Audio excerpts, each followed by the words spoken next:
안녕하세요. 약사 이지영입니다. 오늘은 커피와 기침에 대해서 말씀드려 볼게요. 그 친구 중에 기관지가 좀 안 좋은 친구가 있어요. 그런데 겨울철이 되면 기관지가 안 좋다 보니까 좀 숨쉬기도 곤란하고 막 기침을 하고 그러거든요. 근데 이 친구가 커피도 엄청 좋아하는 거예요. 그래서 보온병에다가 커피를 싸가지고 다니면서 먹는 거예요. 그래서 하루는 제가 그랬어요. "너 기관지가 그렇게 안 좋은데 자꾸 커피를 마시면 어떡해?" 그랬더니 친구가 그러는 거죠. "커피를 마시면 숨쉬기도 좀 편하고 따뜻해서 좋아." 이렇게 말을 하더라고요.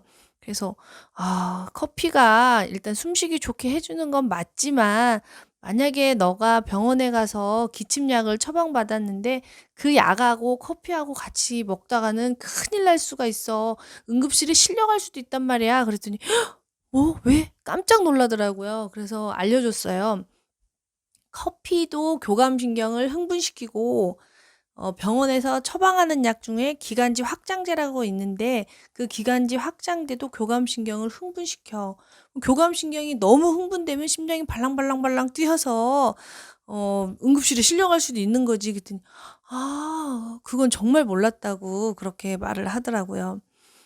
왜 그런지 여러분께 설명을 해 드리고 싶었어요. 혹시 또 제 친구처럼 음 그러는 사람이 있을 수도 있잖아요. 실제로 커피도 드시고 그 기침약도 드셔서 잠을 한숨도 못 잔다고 하신다거나 또는 정말로 심장이 너무 두근거려서 힘들다고 하시는 분을 약국에서 본 적도 있거든요. 그러면 왜 그런지 설명을 해 드릴게요. 교감신경이 흥분된다는 거는 우리 몸의 에너지를 극대화하는 거예요. 교감신경이 흥분된다 는 호랑이가 나를 쫓아온다 또는 내가 극도로 스트레스를 받았다 또는 누군가하고 막 싸워서 막 이렇게 이겨야 될 상황이다 이럴 때 우리가 에너지를 극대화시킬 때잖아요. 우리가 가지고 있는 모든 것을 이제 끌어모으는 때인데 잘 생각을 해 보세요. 누군가와 싸워야 될 때 또 도망가야 될 때 이럴 때 산소가 많이 필요하죠. 산소를 최대한 내 몸에서 많이 받아들여야 에너지가 극대화될 거 아니에요. 우리는 산소가 있어야 에너지를 낼 수 있는 그 동물이니까요. 자, 그러려면 어떻게 해야 돼요? 기관지가 확장이 돼야겠죠. 기관지가 넓어져야 산소가 많이 들어올 거 아니에요. 그래서 커피를 마셔도 기관지가 확장이 되고요. 그 감기약 중에 그 또는 그 기관지 천식약 중에 기관지를 넓혀주는 기관지 확장제도 산소를 많이 들어오게 합니다. 그러니까 이 두 가지 커피와 그 기관지 확장제를 동시에 드시면 교감신경이 지나치게 흥분이 돼 가지고 심장이 막 두근거리고 교감신경이 너무 흥분되면 잠이 안 올 수가 있거든요. 불면에 시달릴 수가 있는 거예요. 그래서 이런 혹시 감기에 걸리셨거나 또는 기침 때문에 병원에 방문하신 분들은 처방을 받았을 때 이 처방약에 기관지 확장제가 있는지 꼭 확인을 한 다음에요. 만약에 커피를 좋아하신다면 커피하고는 같이 복용하시면 물론 약을 커피랑 드시는 분은 없겠죠. 그러나 약 드시고 얼마 안 있다가 또 바로 커피를 드시고 이런 행위를 하시면 안 된다는 겁니다. 물론 사람들마다 효소가 달라서요. 하루에 커피를 한 잔만 드셔도 잠을 못 주무시는 분도 있지만 또 하루에 뭐 몇 잔씩 드셔도 아무렇지도 않은 분들이 있어서 감기 기침약하고 커피를 드셔도 아무렇지도 않다는 분도 있을 수는 있어요.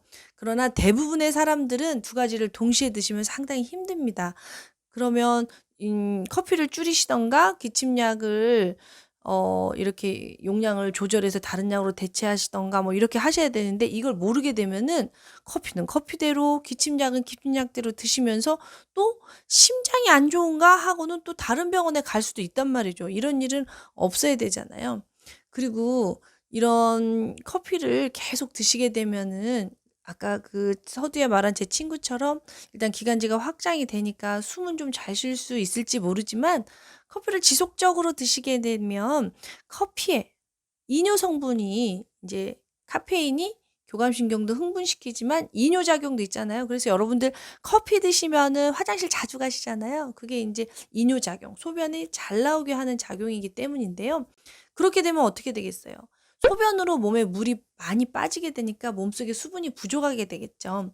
몸에 수분이 부족해지면 폐도 건조해지겠죠. 그래서 당장은 숨쉬기는 편할지 모르지만 폐가 건조해지니까 기침을 더 하게 될 수도 있어요. 이를테면 마른 기침이죠. 낮에 커피를 마셔서 기침이 잠깐 가라앉을 수도 있지만 몸에 물이 부족해지니까 밤이 되면은 기침이 심해지는 거예요. 왜 그럴까요? 이 열이라는 것은 빠져나가야 되는데 낮에는 우리가 열을 에너지로 쓰기 때문에 기침을 안 해요. 그러나 이렇게 우리가 누워 있으면은 빠져나가지 못한 열이 폐에 고여서 폐열이 되거든요. 그러면 우리는 그거를 열을 가지고 있으면 안 돼요. 우리 몸은 36.5도를 일정하게 유지해야 되잖아요. 그러니까 이 열을 기침으로라도 빼내는 겁니다. 아시겠어요? 이해되세요? 그러니까 기침도 사실은 우리 몸의 항상성을 맞추기 위한 어떤 몸이 하는 최선인 거죠. 그래서 이렇게 몸이 보내는 신호를 알아차리셔야 돼요. 그래서 커피를 지속적으로 드시게 되면은 기관지가 건조해져서 기침을 할 수 있다는 거. 그래서 마른 기침에 시달리시는 분들은 혹시 본인이 커피를 드시고 계시면 커피를 좀 줄이셔야 돼요. 커피가 나쁜 게 아니라 내 몸의 수분하고 이 커피의 밸런스가 안 맞으면 그러는 거죠. 이 세상에는 저는 좋은 것도 나쁜 것도 없다고 생각이 듭니다. 커피는 정말 너무나 좋은 식품이죠. 에너지도 잘 업시켜 드리고 또 항산화 식품도 많고. 그러나 이게 균형을 잃고 우리가 지나치게 많이 복용하게 되면 교감신경은 흥분시키고 몸에서 물을 많이 빼내기 때문에 오히려 우리 몸에 안 좋게 작용할 수 있다는 거에서 뭐든지 균형이 중요하죠. 특히나 기침으로 고생하시는 분들은 본인의 기침과 커피가 어떻게 내 몸에서 상호작용을 하고 있는지 알아보시고 줄일 건 줄이고 수분 함량은 좀 늘리고 하신다든가 해서 몸의 균형을 잘 찾아주셔야 될 것 같습니다. 네, 오늘은 여기까지 하겠습니다.